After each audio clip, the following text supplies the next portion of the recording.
Assalamualaikum warahmatullahi wabarakatuh. Alhamdulillahi nasta'inuhu wa nastaghfiruhu wa na'udzu billahi min syururi anfusina wa may yahdihillahu fala mudhillalah wa may yudlil fala hadiyalah. Saudara-saudara kaum muslimin dimanapun berada, semoga kita mendapatkan kesehatan sehingga kita bisa menjalankan aktivitas setiap harinya. Kemudian semoga Allah selalu memberi petunjuk kepada kita agar kita bisa mengerjakan ajaran-ajaran yang dibawa oleh Rasulullah SAW. Dalam kesempatan ini ada sebuah hadis disebutkan bahwa para sahabat ketika itu mendengarkan sabda Rasulullah Sallallahu Alaihi Wasallam, yaitu ada 7 hal perkara yang dianjurkan, diperintahkan oleh Rasulullah Sallallahu Alaihi Wasallam, dan ada 7 yang dilarang oleh Rasulullah Sallallahu Alaihi Wasallam. Dari Al-Bar ibnu Azib radhiyallahu anhuma, dia berkata, Nabi Shallallahu Alaihi Wasallam memerintahkan kami dengan 7 perkara dan melarang kami dari 7 perkara pula. Beliau memerintahkan kami untuk mengiringi jenazah, menjenguk orang yang sakit, memenuhi undangan atau walimah, menolong orang yang dizalimi, menunaikan sumpah, menjawab salam, dan mendoakan orang yang bersin.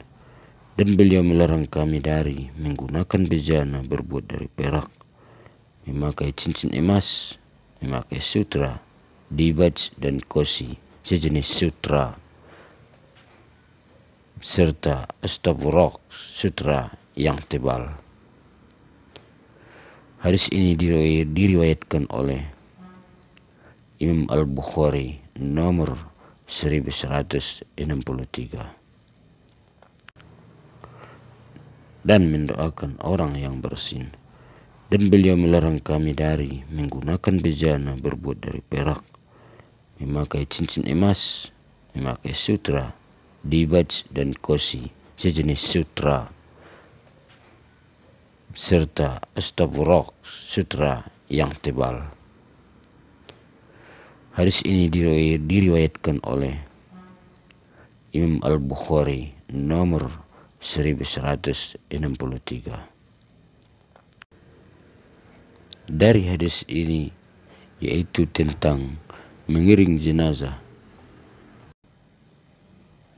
Rasulullah Sallallahu Alaihi Wasallam menganjurkan kepada kaum muslimin apabila ada yang meninggal dunia, karena hak dan kewajiban seorang muslim adalah termasuk mengerjakan fardu kifayah apabila orang muslim meninggal dunia. Allah Subhanahu wa Ta'ala banyak memberikan iktibar kepada manusia agar manusia kembali kepada jalan Allah dan mengingat bahwa bukanlah dunia ini kampung halaman yang menjadi tetap, akan kembali. Akan tetapi kampung halaman adalah kampung akhirat. Artinya Allah Subhanahu wa Ta'ala banyak memberikan iktibar kekuasaannya agar manusia kembali kepada jalannya, yaitu termasuk rezeki atau sesuatu yang kita gapai. Itu adalah tanda-tanda kekuasaan Allah Subhanahu wa Ta'ala, dan kita berpikir bahwa hanya Allah Subhanahu wa Ta'ala tempat kembali, karena Dia segala yang memberikan kepada kita.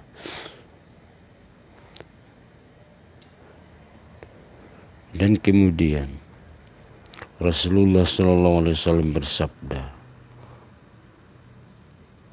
untuk mengiring jenazah sampai ke pemakaman atau ke kampung halaman yang tidak kembali. Inilah salah satu iktibar yang paling dekat kepada manusia untuk mengingat kepada Allah Subhanahu wa Ta'ala, yaitu mengiring jenazah ke kampung halamannya yang tidak kembali. Karena Rasulullah SAW bersabda tentang mengerjakan fardu kifayah jenazah, pahalanya sangat besar.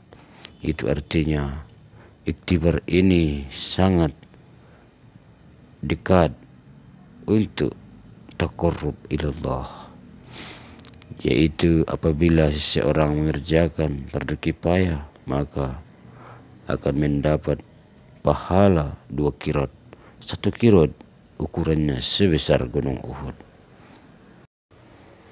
Apabila seseorang mengerjakan fardu kifayah simaid jenazah, mulai dari memandikan, mengkafani, menyolatkan dan mengantar ke pemakaman, dengan sendirinya seseorang itu akan berpikir bahwa kekuasaan Allah, sianu semalam masih bisa makan, masih bisa bergerak, masih bisa bekerja, akan tetapi pada hari ini si fulan tidak bisa bergerak